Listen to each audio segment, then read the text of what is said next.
দান করে দেন। তাহলে আমরা চাইলে এভাবে হাঁটা চলায় শুয়ায় বসায় সব সময় অল্প অল্প অল্প অল্প করে নেকি আমরা কামাই করতে পারি। এই যে দেখেন ক্যামেরাওয়ালা ভাইয়েরা ক্যামেরা দিয়ে নেকি কামাচ্ছে, এই একই ক্যামেরা দিয়ে আবার গুনাহ কামানোর সুযোগ আছে না নাই? এই ক্যামেরা দিয়ে আবার নায়ক নায়িকার পেছনে অনেকে ছোটে, কেউ তার মোবাইল দিয়ে সারাদিন দেখা যায় ফেসবুক লাইভ করছে, সারাদিন দেখা যায় মোবাইল দিয়ে ফেসবুকের মধ্যে ভালো জিনিস প্রচার করছে, কেউ বা আবার সারাদিন টিকটকে গান বাজনা ছাড়তেছে। তাহলে দেখা গেল একজন ভালো করতেছে আরেকজন খারাপ করতেছে। এখন বলেন তো আমরা ভালো গ্রহণ করব না খারাপ পথে চলে যাব? কোন নেকির কাজকে তুচ্ছ মনে করা যাবে না, আমল করব, কারণ এই আমলগুলো কিয়ামতের দিন কাজে লাগবে। এই জন্য আল্লাহ সূরা জিলজালের শেষের 2টা আয়াতে আমলের প্রতি গুরুত্ব দিয়ে বললেন নেকির কাজ ছোট হলেও সেই নেকির কাজ তুমি করো, কারণ অল্প পরিমাণ নেকির কাজ এর প্রতিদানও কিয়ামতের দিন দিবেন কে? আবার অল্প পরিমাণ খুব ক্ষুদ্র অনুপরিমাণ গুনার কাজ সেটার শাস্তিও কিয়ামতের দিন দিবেন কে? এই জন্য কোনো পাপ একেবারে ছোট যদি হয় কোনো পাপের ধারে কাছেও আমরা যাব না ইনশাআল্লাহ। পারা যাবে তো? কয়টা আয়াত? না 8টা। কয়টা আয়াত? সূরা জিলজালের কয়টা আয়াত? আসেন এবার সংক্ষেপে 1 মিনিটে কি শিখলাম? 6টা শিক্ষা। নাম্বার 1, 1 নাম্বার, যে জমিনের উপরে আছি এই জমিন পরিচালনা করেন কে? এই জন্য এই জমিনের উপরে যা মন চায় তাই করব না, কারণ মুহূর্তের মধ্যেই জমিনে গজব দিয়ে আমাকে ধ্বংস করে দিতে পারেন কে? সূরা জিলজালের আলোচনা থেকে আজকের 1 নাম্বার শিক্ষা নিয়ে বাড়ি যাচ্ছি। জমিনের উপরে স্বৈরাচারের মতো, জালিমের মতো, শয়তানের মতো চলবো না, চলবো কার গোলাম হয়ে?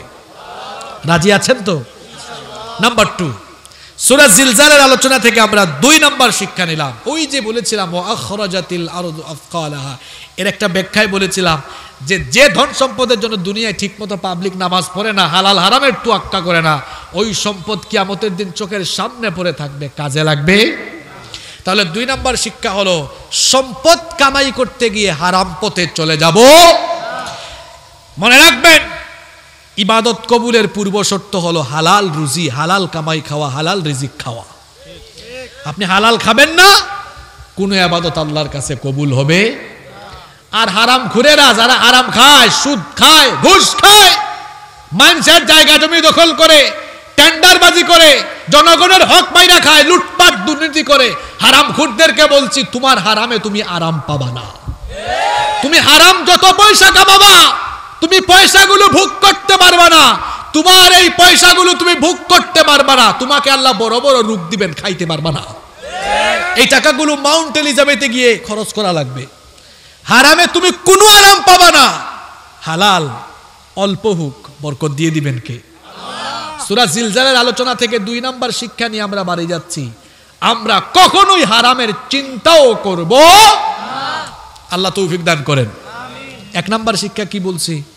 নাটোরের মানুষ তো আমি জানি খুব জ্ঞানী মানুষ, নাটোর রাজশাহী অঞ্চলের। 1 নাম্বার, জমিনের উপরে স্বৈরাচারের মতো চলবো না, আল্লাহর গোলাম হয়ে চলবো। শিক্ষাগুলো আমি কিন্তু পুরা ওয়াজ মুখস্থ করতে বলি নাই, পারবেন না এটা আপনারা, শিক্ষাগুলো মুখস্থ করেন। 1 নাম্বার শিক্ষা সূরা জিলজালের, আমরা জমিনের মধ্যে কার গোলাম হয়ে চলবো? 2 নাম্বার, আমরা হালাল পথে হালাল রুজি করব ইনশাআল্লাহ। 3 নাম্বার শিক্ষা হলো কিয়ামতের দিন যেহেতু জমিন আল্লাহর কাছে সাক্ষী দিবে, এই জমিনের উপরে গুনাহ করা দূরের কথা, গুনার চিন্তাও মাথায় আমরা আনবো। 4 নাম্বার শিক্ষা হলো কিয়ামতের দিন আমাদের আমলনামা দেখানো হবে।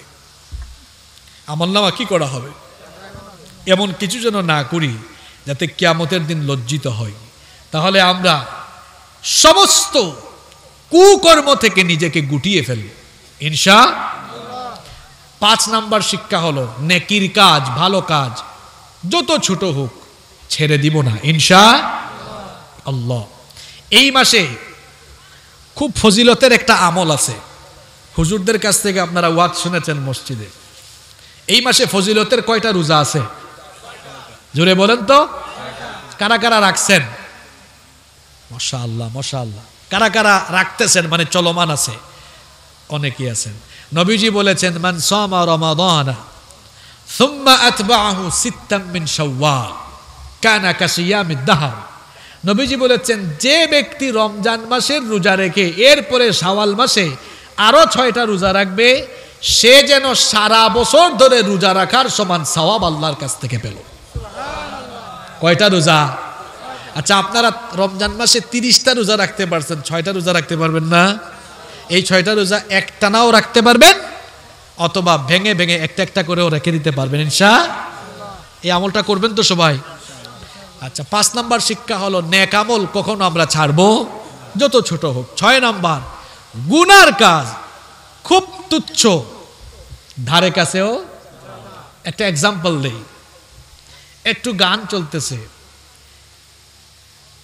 এখানে কিছু গান বাজনা হচ্ছে, যাই একটু দেখে আসি, একটু গেলে আর কি হয়, অসুবিধা নাই, কোনো অসুবিধা না, এটা ভেবে চলে গেলে এই একটু যাওয়া থেকে 1 থেকে 2 হয়ে যেতে পারে। এজন্য আমরা গুনার কাজের দিকে কখনো ধাবিত হব না ইনশাআল্লাহ।